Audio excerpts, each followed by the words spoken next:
యాకోబును దేవుడు ఇశ్రాయేలుగా మార్చుకొని ఉన్నతమైన పిలుపునకు పిలుచుకున్న దేవుడు, ఆ పిలుపులో మొదటి ప్రాంతము ఎప్పుడైతే యాకోబు జీవితాన్ని మార్చాలని దేవుడు ఆశపడ్డాడో, ఆ ఒక్కరోజు రాత్రి తన చరిత్రను సమోన్నతంగా మార్చేసింది.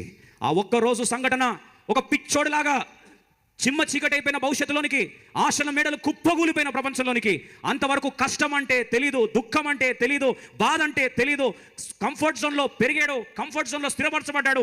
ఒక్కరోజు విధి వంచింది, చరిత్ర అంతా కుప్పగూలిపోయింది, ఆశల మేడలు పేక మేడలా కూలిపోయాయి. ఆ వ్యక్తి ఒక్క సంఘటన ఆ ప్రాంతం నుంచి పిచ్చోడ్లాగా పారిపోయే పరిస్థితి వచ్చింది.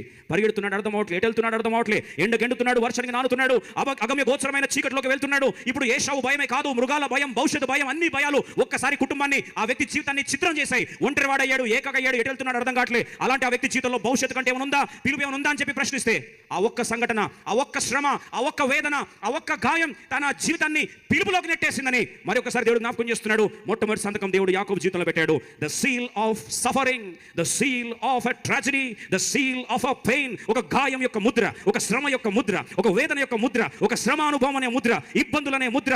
ఒక మాటలో చెప్పాలంటే తన జీవితం ఆ రోజు నుంచి తీసుకెళ్ళి అగ్నిగుండంలో పడేసినట్టు అయిపోయింది. ప్రియ సోదరి సోదరుడా, నీ జీవితంలో ఒక సంఘటన నీ చరిత్రను మార్చేసిందా? ఒక గాయం తీరని శోకాన్ని మిగిల్చిందా?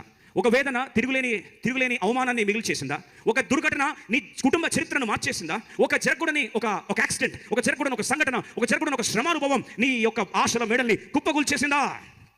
అదే దేవుని పిలుపులో మొదటి సంతకం. That is the first area where God science his calling.